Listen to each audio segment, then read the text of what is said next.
Hello everyone, welcome to my channel Bhavani kitchen. ఈరోజు నేను దోసపిండి కొద్దిగా ఉంది, దాంతో నేను సాయంకాలం పునుగులు వేయడానికి పిండి కలిపేసి రెడీ చేస్తున్నాను. చూడండి,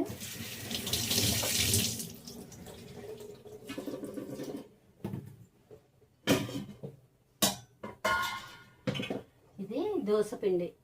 మార్నింగ్ దోశలు వేయగా మిగిలిన పిండి కొంచెం మైదా తీసుకున్నాను. తర్వాత వీటిలోకి ఉల్లిపాయలు, పచ్చిమిర్చి, కరివేపాకు, తర్వాత కొత్తిమీర కూడా వేస్తున్నాను. ఇవి ఇలా చిన్నగా కట్ చేసి వేసుకుంటే పునుగులు చాలా బాగా వస్తాయి అన్నమాట, టేస్టీగా ఉంటాయి. అయితే ఈరోజు మీరు ఇక్కడ చూస్తున్నారు కదా, ఇక్కడ స్టవ్ లేదు కదా, ఈరోజు దాన్ని క్లీన్ చేశాను అనమాట. అంటే మంత్లీ వన్స్ ఒకసారి క్లీన్ చేసుకుంటాం కదా కంప్లీట్గా, అలా క్లీన్ చేస్తాను.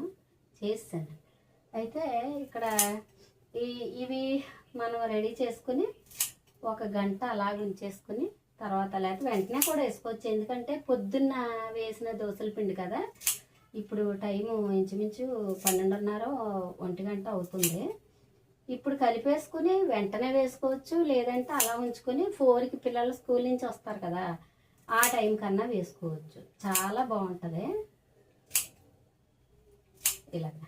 ఓకేనా, ఇలాగా కొత్తిమీర కాస్త ఎక్కువ వేస్తేనే బాగుంటుందని ఎక్కువ తీసాను.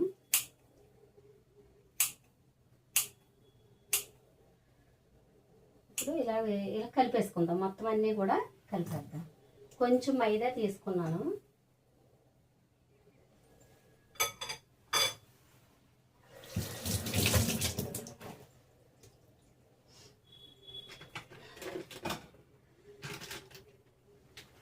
ఇంకా కొద్దిగా వేసుకున్నాం. మనం ఇప్పుడు ఇంత పిండి కలపాలి అని ఏమి లేదు, మనం ఎంతైనా కలుపుకోవచ్చు, దానిలో ఎంతైనా కలుపుకోవచ్చు అన్నమాట. చూడండి, పిండి ఇది దోసపిండి కొద్దిగా వేస్తున్నాను. మొత్తం అంతా వేసుకోవచ్చు, లేదంటే కొంచెం మనకు కావాల్సినంత కూడా కలుపుకోవచ్చు. నేను కొద్దిగా సగం వేసాను, ఇంకా కొంచెం ఉంచుతున్నాను. ఇది ఫ్రిడ్జ్లో పెట్టుకుని మళ్ళీ రేపు కూడా మనం ఇలాగ పునుగులు వేసుకోవచ్చు అన్నమాట. చూడండి, కొత్తిమీర వేసేస్తున్నాను. దీనిలో ఉల్లిపాయలు, కరివేపాకు, పచ్చిమిర్చి వేసేసాను. ఇవి వేసేసిన తర్వాత మనం ఇంకా జీలకర్ర కూడా కలుపుకుందాం. చూడండి, నేను జామ్ కానీ లేకపోతే ఇలాంటివి బాటిల్స్ తీసుకున్నప్పుడు జామ్ అయిపోగానే అదే కెచప్లు అవి తీసుకుంటాం కదా, అయిపోగానే ఆ గాజు బాటిల్స్ని క్లీన్ చేసి ఇలాగ జీలకర్ర, మిరియాలు, మెంతులు, ఇలాగా ఆవాలు అవి వేసి ఉంటానన్నమాట. అవి చాలా బాగా ఉపయోగపడతాయి. చాలా రోజులైనా సరే గాజు బాటిల్స్లో ఉన్న మనం వేసినవి ఏవైనా సరే పాడవు అన్నమాట. చాలా ఫ్రెష్గానే ఉంటాయి, ఎంతకాలం ఉన్నా ఫ్రెష్గా ఉంటాయి. అందుకని గాజు బాటిల్ ఏదైనా ఉందంటే దాన్ని మాత్రం ఎట్టి పరిస్థితుల్లో బయట పడేయను. అవి క్లీన్ చేసి చక్కగా వేరే దానికి వాడడానికి చూస్తానన్నమాట. గాజు వస్తువులు అంటే నాకు అంత ఇష్టం. అంటే మామూలుగా కొనుక్కోవచ్చు, కానీ మన ఇంట్లోకి వచ్చిన గాజు వస్తువుని మళ్ళీ ఎందుకు పడేసి మళ్ళీ వేరేది కొనుక్కోవడం అని చెప్పి నేను తప్పనిసరిగా ఆ జాము, కెచప్ బాటిల్స్ని మాత్రం తప్పనిసరిగా రీయూజ్ చేస్తానన్నమాట. నేను వాటిలోనే వేసుకుంటాను. జీలకర్ర, ఆవాలు, మెంతులు, మిరియాలు ఇలాంటివన్నీ కూడా దానిలో వేసి వాడుకుంటాను.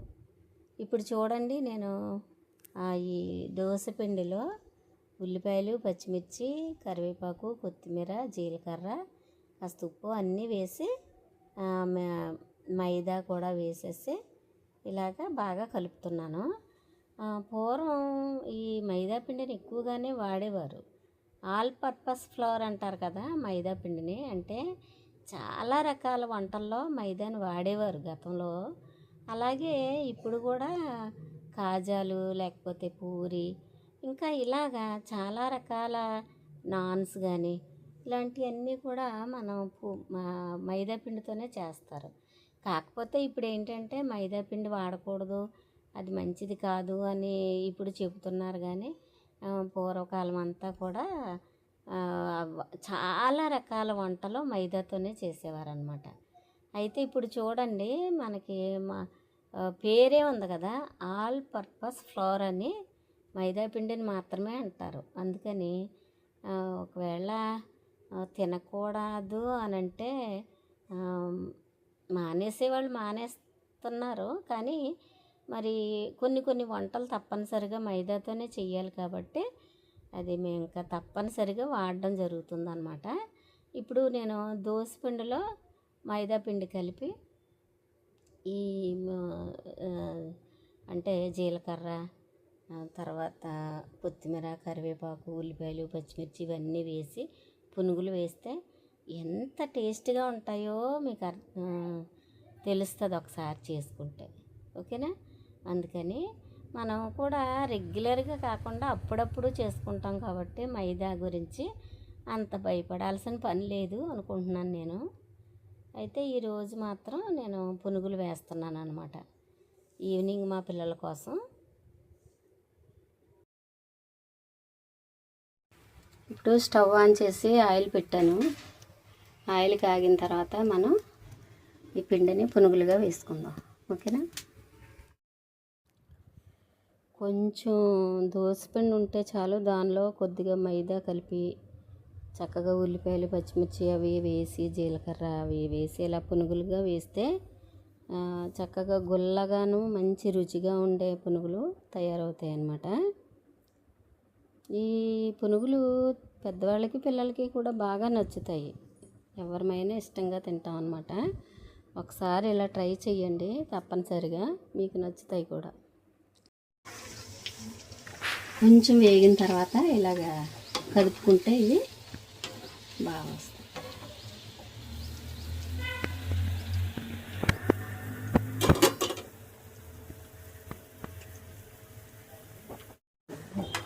మళ్ళీ తర్వాత మనం బౌల్లోకి తీసేసుకుందాం.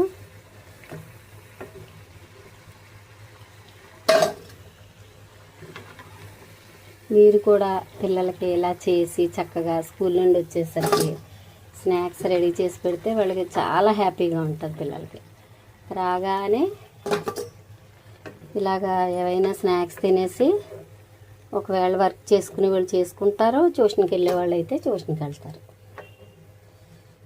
మళ్ళీ పాపం పిల్లలు ఇంచుమించు వర్క్ అది అయ్యేసరికి మనకి 8 అలాగ అయిపోద్ది కదా. అందుకని పిల్లలు వచ్చే టైంకి ఇలాగా చేసి పెడితే బాగుంటుంది. ఈ పునుగులు పిల్లలకి చాలా ఇష్టం.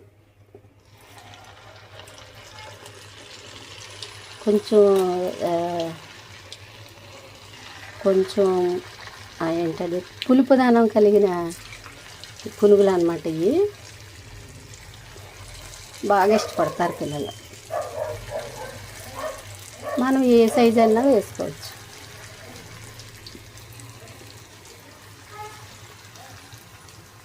ముందు ఆయిల్ మీడియంలో ఉండగా వేగినాయి అనమాట.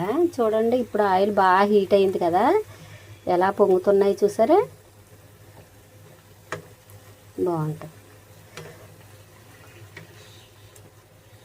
పిల్లలకి పెద్దలకి చాలా నచ్చేటువంటి టిఫిన్ అన్నమాట ఇది, స్నాక్స్. పై కిచెన్ చూపిస్తానే చూడండి. సరుకులు చాలా ఎక్కువ అయిపోయండి, కింద పైన కూడా సర్దుకోలేక ఎలాగా చాలా ఎక్కువ అంటే ఇరికిరిగ్గా ఉంటుంది. మా 2 కిచెన్స్ కూడా చాలా ఇరికిరిగ్గా ఉంటాయి.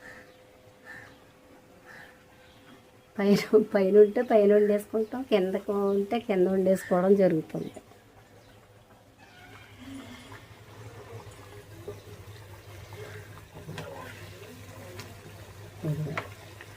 చక్కగా ఇలాగా కొంచెం ఎర్రగా వేగే వరకు ఉంచుకొని తీసేస్తే బాగుంటుంది.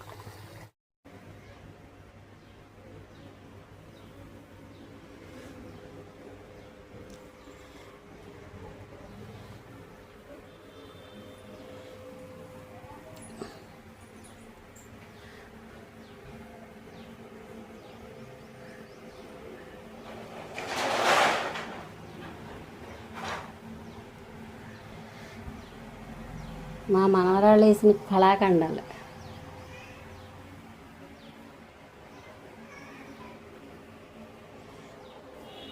ఈ టైంకి తీసేసుకోవచ్చు అన్నమాట. ఇలా అయిన తర్వాత తీసేసుకుంటే సరిపోతుంది.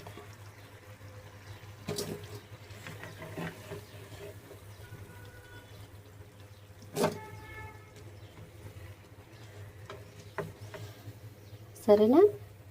ఇంకా నేను పిల్లలు వచ్చిన తర్వాత వేస్తాను మిగిలినవి. Okay, stove ఆపేస్తున్నాను.